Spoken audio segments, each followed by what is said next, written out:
Hello, my name is Matthew, and I read The Warden by Anthony Trollope, and I read it because I recently got a copy of Barchester Towers by Trollope, uh, and I thought I would start over. I've read The Warden before, and I remember really enjoying it, but it's been well over a decade, and so I thought um, in order to read Barchester Towers and enjoy it, I would start again at the beginning of the series and go back to The Warden.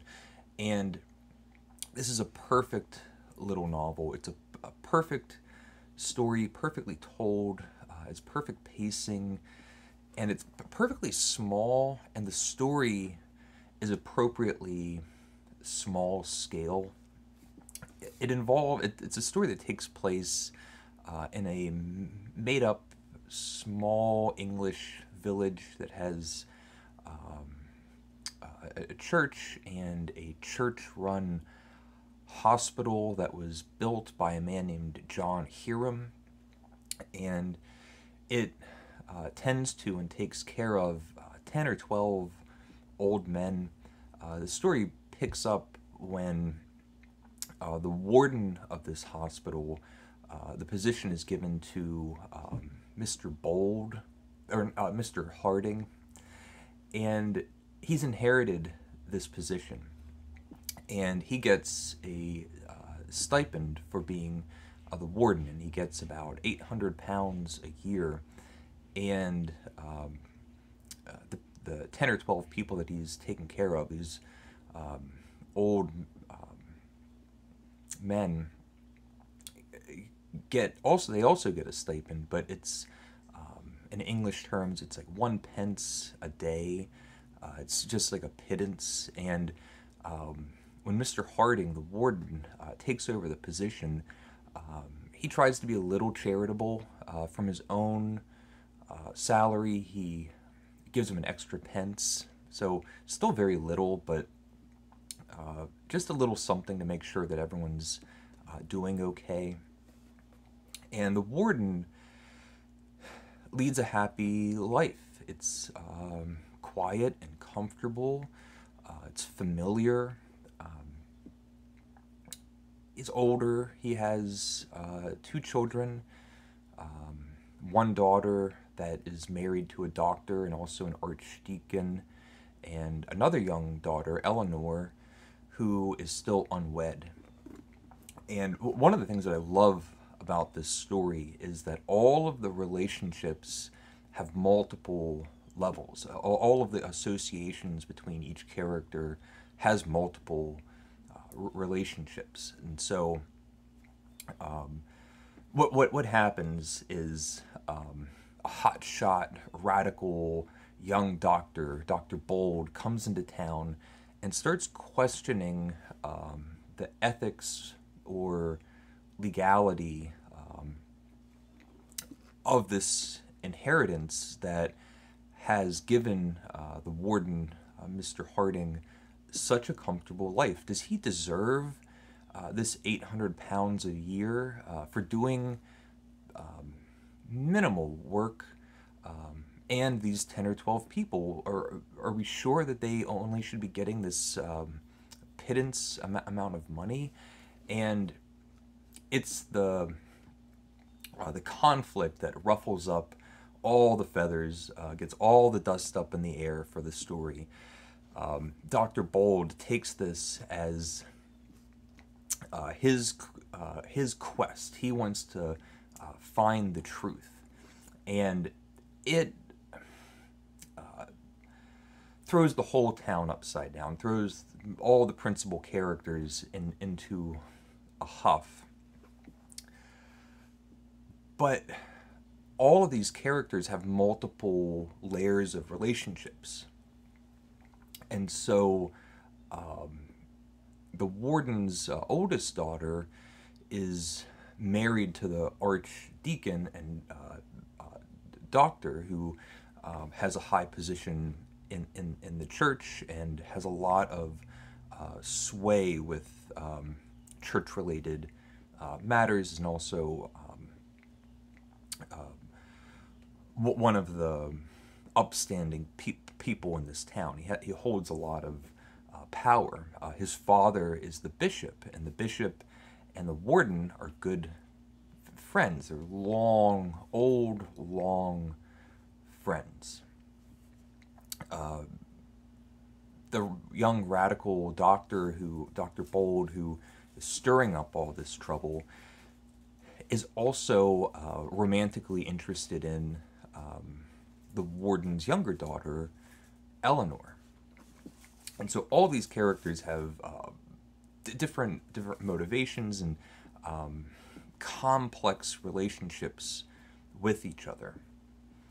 And one of the things that there's so many things I love about this novel, but it's a story that doesn't have a villain. There's no evil characters, and the problem that arises is appropriate for the size town that we're dealing with. So it's not a huge story. For the people involved, it is a very big deal. And the argument as to whether or not the warden deserves this inheritance, that argument is passed around between all of these different relationships, and we witness arguments or dialogues between all of these characters, and so we get a really well-rounded idea of what's going on and whether or not the warden deserves this. And the warden is a good, principled, ethically sound man.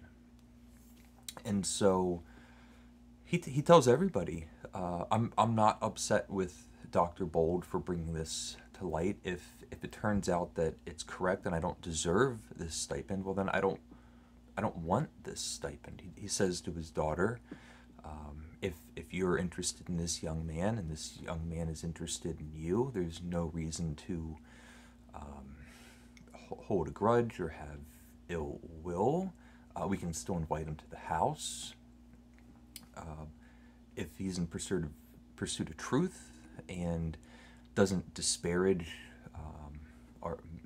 me or my family name, then that's fine. We all should want to get to the truth. And then we'll have Dr. Bold talking to his sister and Eleanor, and they'll get into an argument about why did you bring this up? It has practically nothing to do with you. Everybody's been fine. And he can't really come up with a good reason. He goes, well, it's the principle of the thing.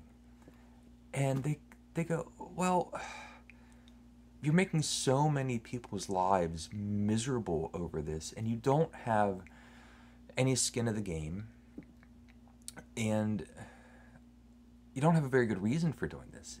Just because it's the principle of the thing. Look, I mean, the warden is a good person. You know him. You're going to ruin his life. You're going to get the whole town upset. You're not going to get the girl. The archdeacon is the closest thing to the antagonist of the story, but he really isn't. It's just he's very stern and strict about everybody's role and what should be happening. One example is the 10 or 12 old invalids that live in the hospital start getting it into their heads that they should have been getting all this money. All this money was going to the warden. It should have been going to them. And they decide to sign this petition.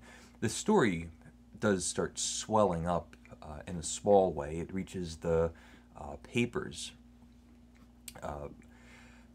And the feeling of comedy of errors, these humorous situations, because the novel is quite funny. The situations that come up are quite funny. It reaches the paper, and there's just this hatchet job about the warden, a truly good, quiet person that just wants to lead his life and make the people around him happy. And it just says that he never earned this position. He doesn't deserve the money that he's getting. His entire life, his whole career is a sham. And the warden is reading this, and he's horrified. Not just because it's slandering his name, but he's not even sure whether or not it's true. Was there something funny going on in the inheritance where he actually doesn't deserve it? And he goes to his legal side, the church side. He goes to the archdeacon, goes to the bishop, and what comes back is they have legal grounds to stand on. There's nothing to worry about. We just need to ride this out. And the warden wants clarification. Right, but do I deserve this position? Did I earn this inheritance? Like, what does the will say? And he can't get a clear answer on this. And Dr. Bold decides, through this persuasive and passionate plea made by Eleanor, Dr. Bold decides he's going to give up the case. He's going to drop it. It's gotten too big. It's gone too far. There's another hatchet job write-up in the newspaper. He's going to go to the archdeacon. He's going to go to the lawyers that he hired. He's going to go to everyone and said, we're just going to drop it. And he goes to the archdeacon and says, we're going to drop the case. And the archdeacon goes, no, you're not. Because you have a loser of a case. You can't come here and say that you're going to do me a favor and drop the case. We've won this case. Like, get out of here. The archdeacon has another great scene where he confronts the 10 or 12 invalids who've signed this petition that they are owed all this money. He said, who do you guys think you are? You're old men. You can barely move. You're all dying. You're living here for free. You're getting paid to live here. You don't do anything. What, you deserve 800 pounds a year? It's brutal, but really well done. Dr. Bold goes to his lawyer and says that he wants to also drop the case. And it's just this story, like, fumbling, it's a Mad Cat story nearly, but all of this is not funny to the warden. He's taking this very seriously because he doesn't need the 800 pounds a year. He doesn't need to be doing this. There's a saying that comes up that you can only yourself can feel the kink in your shoe. And so he's hearing all these perspectives, all these opinions. Everyone's telling him what he should be doing or what is right, and he knows he is the only person that knows what's right. And he decides to go to London, to go to the church's official lawyer on the case, or this important person, I can't remember his name now. He's going to upend the whole thing. He's leaving the position. He's decided. And this just screws up everything for everybody. Now everybody involved wishes it didn't happen. Dr. Bold knows that he's screwed up. Everyone else just wasn't being as good and as kind as they should be. And now this position that was fairly harmless is in jeopardy. And there's a little adventure story of how the warden is going to get out of Barchester without the archdeacon finding out and getting to London. It's a great sequence of the warden in London just trying to pass a day, being in a London inn and going to a disreputable London public house, and going to the church, and he has this appointment. He just has to kill like 10 hours before he can meet this person. And he writes an official letter of resignation to the bishop, who's a friend of his. They've lived their whole life together. Please start coming out. Dr. Bold and Eleanor, the archdeacon, the archdeacon's wife, the bishop, everyone was coming up with solutions. One of the main questions that comes up is, well, how's the warden going to live when he loses this 800 pounds a year? 800 pounds a year. He leaves anyway. He feels like it's the right thing to do. And the novel starts wrapping up all these loose ends. My favorite one is there's 10 or 12 invalids in this church hospital who, like people that think they just won the lottery and they're already dreaming as if they already have all this money that they deserve, because the other person didn't deserve it, even though there's no real case to make why they deserve it. And they realize, or they're told, or so they think, there's going to be another warden that gets this position. And not only are they not getting any extra money, now that the warden's gone, that extra pence that they were getting each day that was out of the warden's own pocket, they're losing that too. So instead of standing beside a caretaker that truly meant them well, they were short-sighted and money-grubbing and disloyal, and turned out to be worse off. And the story wraps up. It's a really well-paced, very well-told, small story. And from everything that I hear, Barchester Towers is better. Longer. Maybe it's twice as long. I'm not sure. It's not going to be my next book, but I'm really looking forward.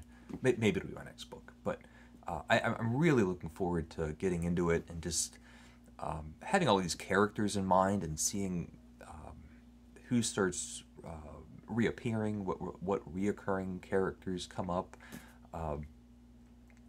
and so yeah, I'm could not be more pleased with the Warden, and I couldn't be more excited to read Barchester Towers. And this is just in time for Victober, so I have that too.